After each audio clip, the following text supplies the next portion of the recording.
Hi everyone, Kelly Mahler, occupational therapist, and I wanted to talk about something called alexithymia. What in the world is alexithymia? Let's start there. We know alexithymia is a term that's used to describe when someone has difficulty identifying their feelings, identifying and describing their emotions.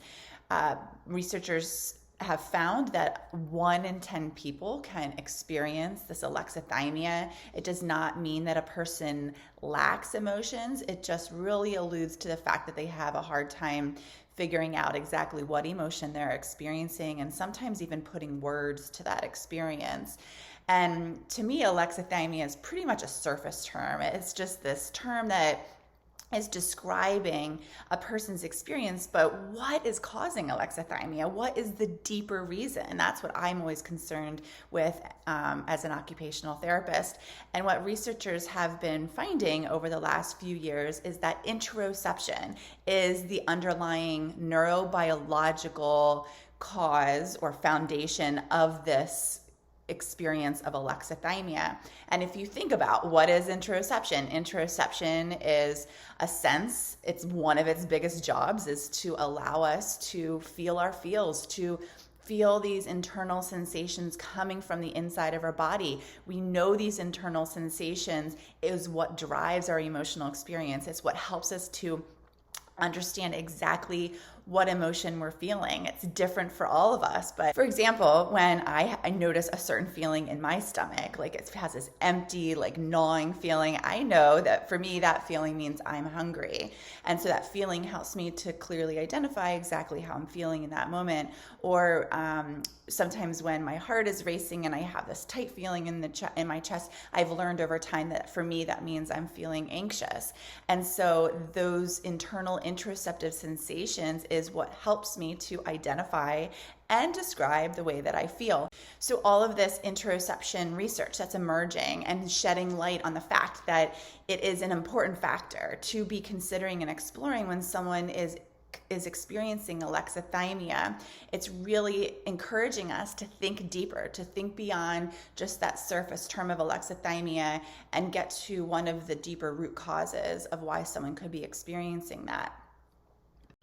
A lot of people that write about alexithymia also talk about how there is a language difficulty, that difficulty in really describing and putting words to your feeling, your emotional experience. And again, that has been tied back to our interoceptive sense, and that our internal sensations is really what grounds the concepts of emotions and emotion words and feeling words. And so that science is also, again, considering and encouraging us to get deeper beyond that term of alexithymia and explore our interoceptive sense and the impact that it has on our ability to identify and describe the way that our body feels. So what can we do if we are experiencing alexithymia ourselves, or maybe we're a therapist or a professional supporting someone that might be experiencing alexithymia? We have just a couple tips. So number one, get regulated. It is really hard to want to pay attention to how your body feels, or even have the resources to pay attention to the way your body feels when you are dysregulated. So we really need to consider a person's inner stabilization. What can we do to help their nervous system to be as regulated as possible, as well as considering the environment, and what can we do to the environment to help that person feel safe and regulated so that they can shift their attention away from the environment and to themselves. Number two is to evoke and connect. So once you're regulated, what we really are having so much fun doing are using our interoception supports to evoke sensations within the body, evoke stronger feelings in playful and fun and safe feeling ways, and give a person practice noticing those internal sensations and connecting to themselves.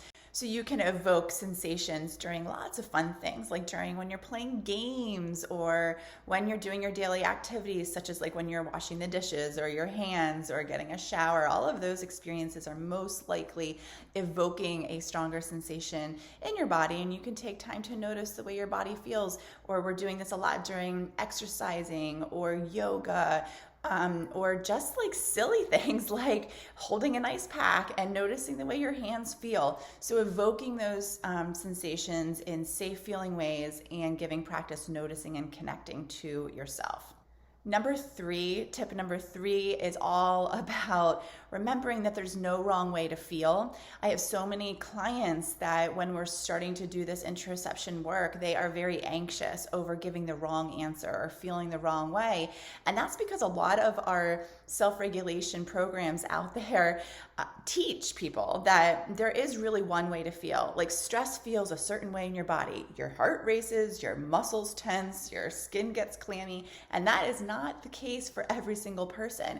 So we really need to embrace the fact that we all have unique interoceptive and emotional experiences. There is no wrong way to feel, and hopefully that gives people permission to explore their own inner experience and figure out exactly what their body feels like and what their emotions, what their clues to their emotions are uniquely for them. And then tip number 4 is all about being kind to yourself and embracing the fact that it's okay to not know how you feel. In fact, I've never met a person that is 100% clear on exactly how they feel at every given minute of every single day. It can be a really murky area, and just really trying to connect with ourselves. Some days it might go well, other days it might not, and just giving yourself permission that if you're really struggling to know how you feel, it is okay, and to keep at it and keep trying and keep evoking those sensations and keep trying to connect with yourself. And once you're noticing those sensations, really trying to find patterns and connecting them to your emotions, because we know those interoceptive sensations are powerful clues to our emotional experience. Until next time.